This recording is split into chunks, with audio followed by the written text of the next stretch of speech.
What is up, guys? Today we have a review of the MacBook Air M1 in 2024, so let's check it out whether it's still worth to buy for its price. Now recently MacBook Air M3 were released, but still the MacBook Air M1 is, you can buy it easily, you can buy the second hand, and let's check it out whether it's still worth to buy in 2024 and it's a good deal. So here I've got MacBook Air M1 with a almost maximum and top configuration, which is 512 gigabytes of SSD plus 16 gigabytes of RAM plus 8 core CPU. So actually it's really good, and I guess it's worth to buy. I bought a second hand for around $850, which is, I guess, really good offer. Okay, let's check it out. So it's still light, it looks good. I've got a model which is called model A2337.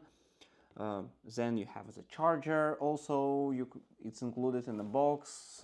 Charger like this, which is 30-watt USB-C adapter, which can give you 30, 27, or 15 watts. Also, you can charge using any charger. You got Type-C cable here, 2 meters by default. And actually, that's what you need to know. In my MacBook there is some small damage, that's why the price was a bit lower, but actually this damage is not influencing the MacBook itself, and MacBook works fine. That's how it looks like, really thin, really modern. You've got only 2 USB-C ports, which is a disadvantage, or USB-C or Thunderbolt ports, both supported. And I've got a gray color, which is also nice, I guess. And even after this MacBook is almost 3 years old, the gray color is still performing well, and as you see, still looks good. Okay, from bottom you have almost nothing here, no cooling, only 2 Type-C ports. From the right side you've got 3.5mm jack. That's it, what you need to know. Really light and portable. When you open it up, let me open it up, that's how it looks like. So we've got the keyboard. Of course you have you can brighten it up with the keyboard as well. Then you have the huge touchpad, which is fully censored, so you can click any space, any place on the touchpad. Then you've got good stereo sound, and the quality of it is really nice, so we will test it out as well. The Retina screen, also quite bright. I will switch to the screen later on, so now let's finish review of this one. Uh, Actually metal, full metal, high quality, no overheating, and for its price I guess it's the best. But now let's test it out in more details, so I will just go to the laptop itself. Okay, you see the screen now, so it's the maximum brightness. You can have also the minimum one, which you almost cannot see, and actually it's automatic brightness is included here, so also for keyboard and the screen. Stereo sound, everything is nice and smooth. The frames, of course, a bit old, a bit the top frame, I don't know you see it or no. Yeah, I think you see it now. Actually it's a bit big, the bottom as well a bit big, but still fine. It's more or less proportional. You have the HD cam, not full HD camera, which is also maybe sort of small disadvantage, but that's how it is. Okay, let's go for testing one by one. So first I suggest we can cover the settings itself. So let's open it up. Let's open the settings. Here, system settings. Let's go one by one. Wi-Fi settings available here, so that's how it looks like. Bluetooth settings available as well. You can connect here whatever you want, so we will not focus on this that many time. You have notification, sound. I think here we can test the sound. Okay, it's just sound of the alert. Maybe some else we can test. Let's make it louder. And see output volume, you see it's changing here. Balance can be set it up. Input, output. Okay, that's a microphone. Also, actually microphone sound, I don't know if it's automatically or no, but it's set only to this volume. I think it's enough. For output it's set to this. Okay, we can, okay, so just add the volume. We will test it a bit later then. Also some settings as well for alert, for play feedback when volume is changed, play user interface, sound. Okay, no need. focus mode, screen time mode, general, software update. Of course, it supports the latest software version, which is a macOS Sonoma 14.4.1, which is just brand new on April 2024. It's the newest one, and you still got support for next, I don't know, 2-3 at least years. So should be fine, and you shouldn't worry about this one. Actually, for appearance, case the regular settings, accessibility, control center, everything can be customized. Siri, spotlight, privacy, we skip, desktop and dock also all the settings similar. The display here, so you have the automatic adjust brightness, you've got the true tone, you can choose a profile, you can even customize it for the color profile. You have also night shift mode here, turn on, turn off, you can customize it as well. Then you have also advanced options, show resolution at least. Also you can edit here and customize it as well. As you see, you have these options, so this is by default. You can also increase it, but I think this one is the best resolution, show all resolution here. So this is the top one, see, quite small, and the battery life will be worse, but it's a maximum one, so let's keep it like this. And actually I will disable it as I don't need those resolution. Just to show you, link to Mac or iPad options are available. The display here is really good, 13.3 inches, more than enough for travel, for working, for video editing that I'm using this laptop right now.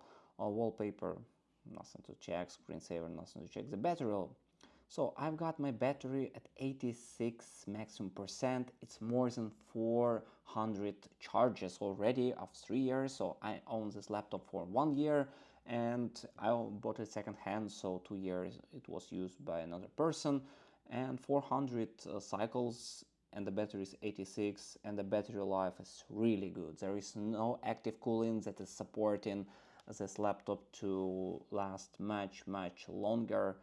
And actually, even for second hand, I don't know, I charge it once per 3 days. With Windows laptop it's not possible. Windows laptop I always used with a charger, and when I disconnect it, it's just the battery melted really fast, and there is pointless to use it without charging near you. But MacBook Air M1 is perfect combination for this one.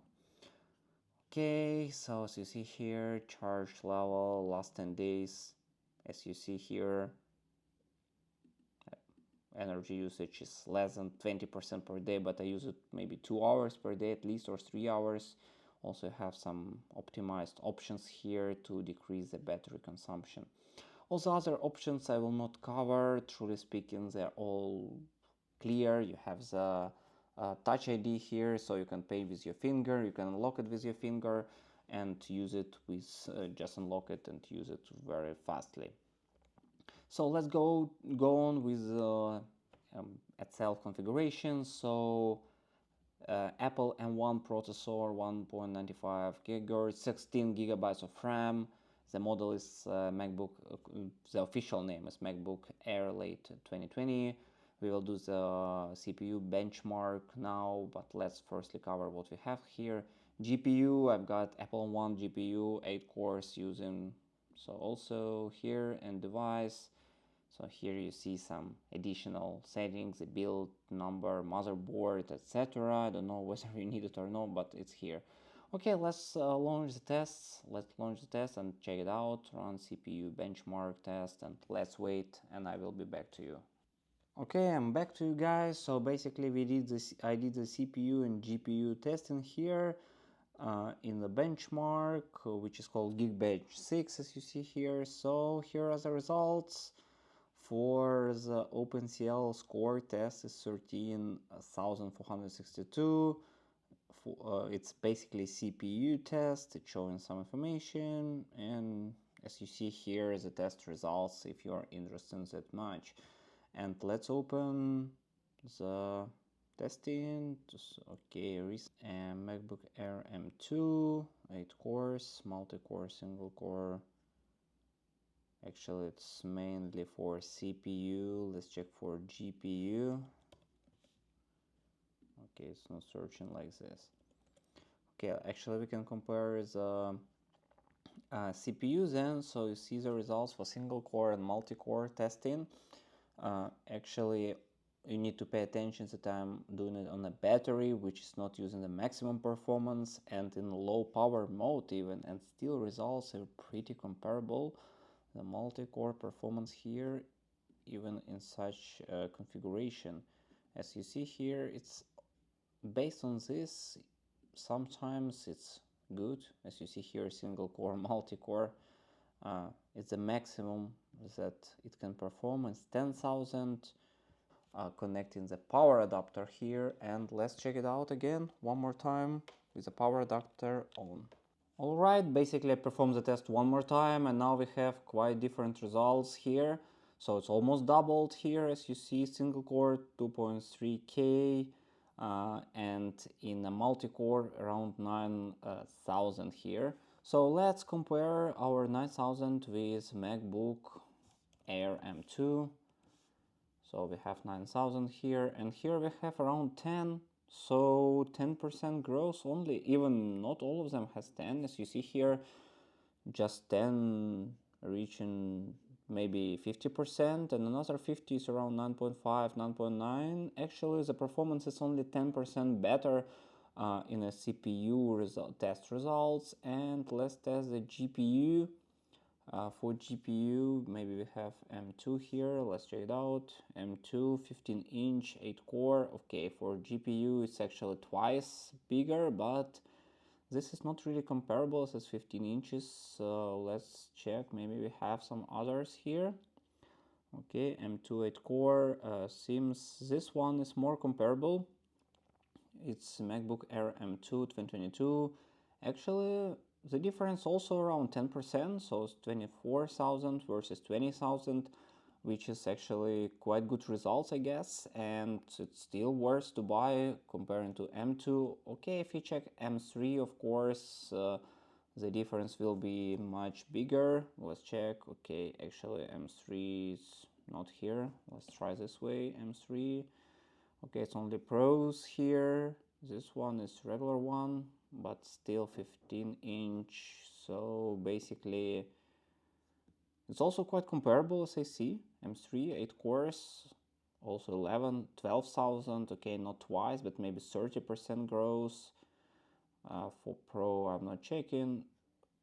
For regular one, it's also like 20-30% growth. So even comparing with M3, it's still worth to buy M1 with a top configuration in 2024, especially if you can find the used for around $850-900. It's really worth deal to buy.